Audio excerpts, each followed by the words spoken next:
Hi everyone, we're coming into PAX Unplugged for the first time ever, day one. And we're starting off on this side of the hall, and most of the gaming area is over here. Thank you. And I'm really nervous, but I'm glad to bring some drag representation and trans representation to the hall. We have 5-ish plus appointments today, so I'm really excited to get through them. And let's play some games. Hi, I'm Ross. I work at North Star Games. I'm the marketing manager, and I'm here to tell you a little bit about our games. So, we founded in 2004, so we've been publishing for 20 years, but we're an independent board game company based in Maryland in the US. Oh, okay. I'm British, but I'm the only British employee, so don't judge the company by my voice. For a second I was like, what? Right. All right, so we're going to start with this one. This little title is a little hard to read, so I'll do it for you. It's Isla and Something Shiny. So Isla and Something Shiny is a 1+ player game. What that means is, if you're playing with a friend or family, someone can run the game and you make those choices together. So within it, you all control Isla through a story, and you're making choices. So every chapter is going to have an objective, something you're trying to achieve, and you're going to have 7 days to try and do it. So each time you play a chapter, you're going to get a deck of cards, and you're going to put it, and that's going to be day one. And you're going to reveal cards onto the playmat, and you're going to make choices. Some choices send the cards to the past, and you'll never see them again. Some choices go to the future, and if at the end of the day you haven't finished what you're trying to do, you're going to shuffle them up, and they'll be the day two.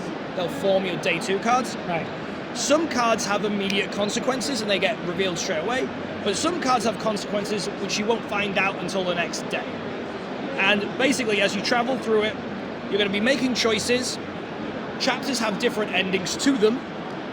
You'll learn magic, you'll get resources, there'll be combat, gets a little spookier as you go in, there'll be puzzles, and different things that you have to do within it. So a little kind of shorthand way I like to explain it is, in Lord of the Rings they start in Hobbiton and it's all peaceful and nice, and then they head out on their adventure, and spoilers, it gets pretty dark. What? Right, sorry everyone. So in this, you start off Isla, you're in a very idyllic start point, but you're going to have trials and tribulations as you go on this journey towards the whatever it holds, right? And as you play through the chapters, you're going to continue to keep habits and traits that you learn, keep the items you gain, and the choices you make impact the way the story gets revealed and goes. Okay. That's Isla and Something Shiny. So is it predominantly two people kind of game? I think it sings with two. In an imagined world, we're playing it together, right? Yeah. I know how to play it, so you don't have to learn. And we reveal the cards together, and we enjoy the story together and make those choices together.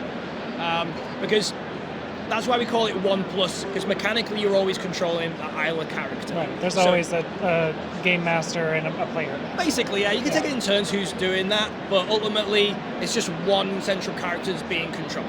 Right. So that's Isla and Something Shiny. So let's go on to Nature, this even bigger box. Yeah. You got a whole workout kit. Yeah. So this particular game, within Nature, you are playing in a shared ecosystem. So within the game, there's this watering hole, which is a shared watering hole that's going to have a set amount of food that gets put into it each round. So it's a limited food resource. Each round, each player is going to get a species, and the goal of the game is to feed your species, expand their population, and keep them alive. Right. So because there's a fixed food resource, as more species appear, that food value is not getting higher, so how are you keeping all your species alive? Well, to do that, you're going to be needing traits. So one of the things you can do with your cards is adapt them to the environment by giving them different traits which help keep them survive. So it might be they turn into a predator to hunt the other species at the watering hole, or maybe they hibernate, or they migrate, they fly away. And Nature also has a bunch of different modules which change the game in different ways. Okay. Dynamically. So, for example, the example I gave was Flight.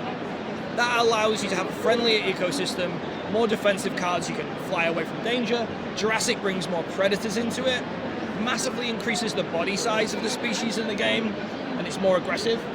Rainforest brings more hidden card play in. You choose when to reveal the traits that your species have. Natural disasters are event cards that affect everything at the table. And Arctic Tundra is like a harsh environment to survive within, and you've really got to squeeze the points out of the game. And again, this is a game about shared ecosystems and how you can maximize the food that you get, keep your species alive, and try and prosper when like resources are limited. Yeah. Are any of those modules like mix and match? You can mix and match them, exactly, yeah. right? Okay. So in this great question, I'm glad you asked, because that's a marketing point for me, Yeah. so that's a win. So you can play it 5 times and then play it 5 more right, times. so within this Yeah. game, within this box rather, there's 5 different modules, there's 24 different ways to play in this box, so lots of variety baked into it. And over time, we're going to release 1 to 2 modules every year. Oh, cool. After it's been out for 2 years, there'll be 100 different ways to play. If you own everything, which you don't have to, but if you wanted to, that would be an option. So really, you can choose what sings to you in terms of the themes. And we've got lots of different modules in development. We're going to be doing like flora and fauna and disease and pathogens and all these different things, which are going to create a really like vibrant ecosystem game. Yeah, I think that'll make that's something for everyone. Like knowing me with my bugs, that's something that I would look forward to personally. Yeah. Is there going to be one? There is one. I don't know exactly when it'll come out, Okay, but there is one in development. As long as there is one. There is one. Can you tell me maybe like how these kind of designs came into play? Yeah, because these are kind of very different styles. Yeah, it's a really great question. So in the indie game scene, you either publish and design in-house, or you license from other people. Oh, okay. So for this, once a year, I go to an event called the Toy Fair. It's in Nuremberg in Germany. And so lots of games you'll see in the board game convention, someone will be like, I really like that game by such and such publisher. But originally it was from a different country and they've licensed it for the English language. So this, a really lovely man called Jeffrey designed, he's from Hong Kong. And we met him a couple of years ago in Nuremberg and really liked what he was doing. And this game particularly appealed to us, so we licensed that game from him for worldwide English rights, which is how we are publishing a game that's mechanically so different because it's someone else's dream and vision. Yeah. This particular one is designed by the owner of the company, Dominic, and so he started, he was a Magic the Gathering player in the 90s, and he played Pro Magic, and he came like second in the US, so he was pretty good at it. Anyway, he likes the idea of having lots of options and lots of exploration in a game, but he doesn't like the gated money aspect of it, where you have to, every year you got to get the new card packs, cards, yeah. right? Pay to win a little bit, like if you don't have those best cards, you might struggle. So the idea is like, how do we make that experience accessible, like the discovery of what's in a game without making it like gated? Because this is like, you can buy 1 module or 5 modules, but it's really up to you. You're sharing that experience with the other people at the table, but it gives you that feeling of constant discovery if you continue to get new card packs. Right. Yeah. So this is like a 5-year design journey, this particular game.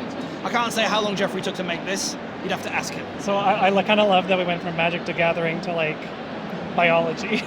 Yeah. Kind of. It's a wild ride. Yeah. So interestingly, we made a game that came before Nature called Evolution, and that was used by evolutionary departments in schools and universities to teach like how evolution works and how species adapt. So it was used as like an educational tool. And so the idea behind this is like, it'd be a good fit for like a natural history museum gift shop. Right. Again, it could be used as an educational tool.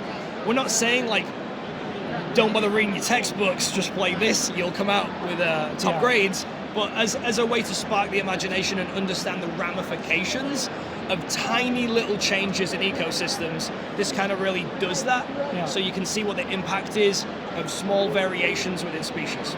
Yeah, I mean, I think that video games or board game, any kind of game can teach you something. Yes. Like, I grew up on Fire Emblem, so I got really good at math. Okay, there you go. Because if I wasn't good at math, they would die, you know? Right. Because it was a little cutthroat back then with Fire Emblem. How did the company kind of start? Like, what did that process look like until today? Yeah, so that's a great question. So we were founded 20 years ago, and so Dominic at the time was actually getting an MBA. He was at business school. He's of an entrepreneurial mindset, but he'd always loved games. So his family also ran fishing boats in Alaska, and so he was a fishing boat captain for years. But he loved games, so they would stay in Alaska during fishing season and so they wouldn't have a lot of electricity, so they play a lot of board games as a family. So board games have always been like a cornerstone of his life. Yeah. And he designed a board game at school that got banned because too many people were playing it. So he just always loved games. So when he decided to stop doing fishing, he made enough money through tuna fishing, because you make a lot of money in the seasons, but they're short. He went into business school to then start his own board game company. That was his dream, his goal. And so that's where it began. And 20 years later, we're still here. It's still an independent company.